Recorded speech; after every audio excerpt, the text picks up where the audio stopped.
Hey everybody, it's me, Sven here, bringing you day number 204 of Let's Talk About Autism. Before I start this video, I would love you to hit the like and subscribe buttons down below this video. It would help me out a huge amount, it would promote these videos better to you, and turn on the notification thing if you want to, so that you'll know when these things come out.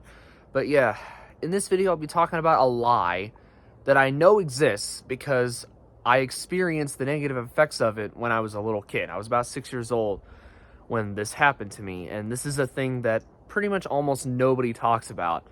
And people think that certain food ingredients, or foods, more likely ingredients, that certain food ingredients aggravate people's autism, from the literal words of my dad.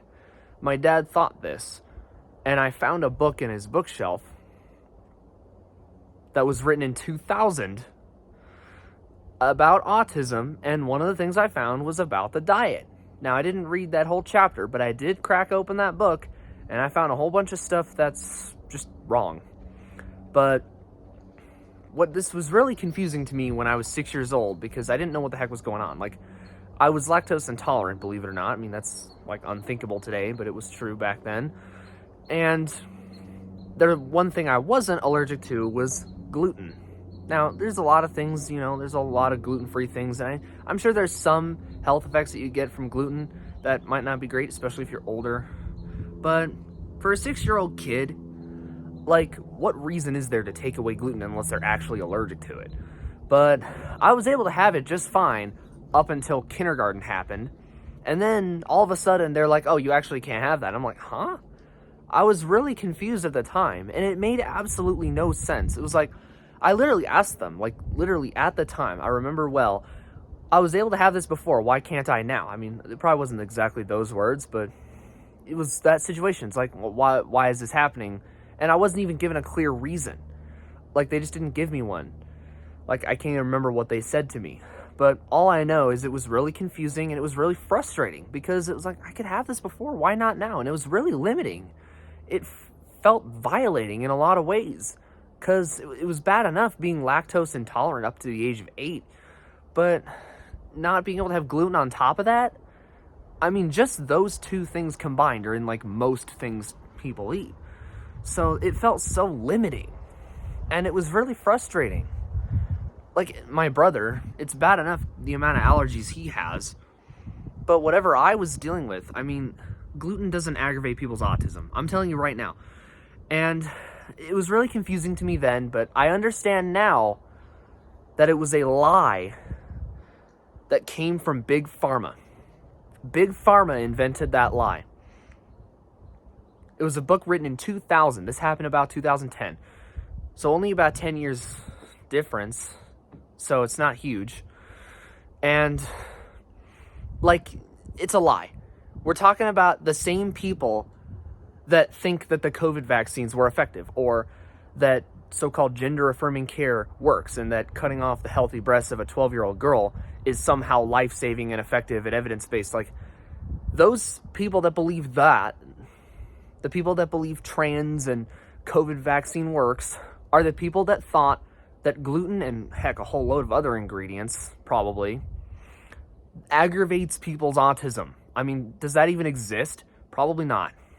I mean, there's triggers, obviously, but a food ingredient is not one of them. I know what the trigger was, in hindsight. It was kindergarten. Kindergarten is what was making me all angsty and upset, not to mention that was the first year I was put on meds. I'm sure that played a role, too.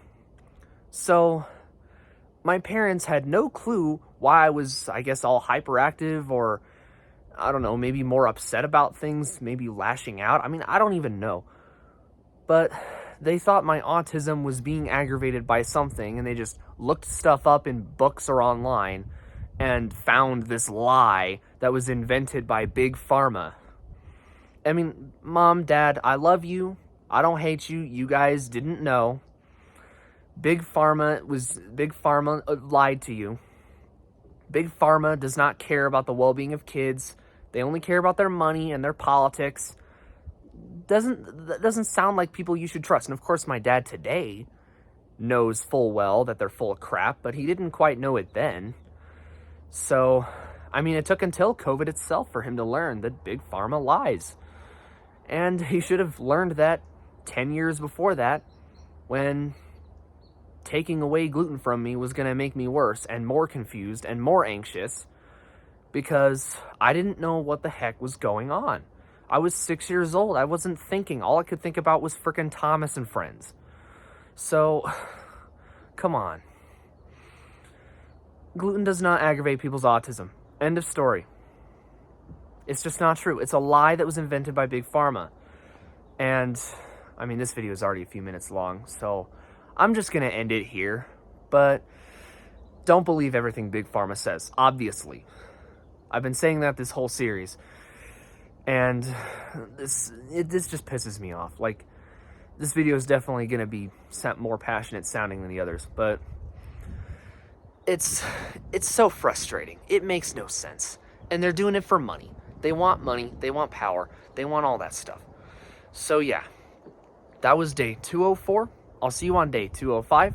Thank you very much for watching this video if you made it this far, and God bless you.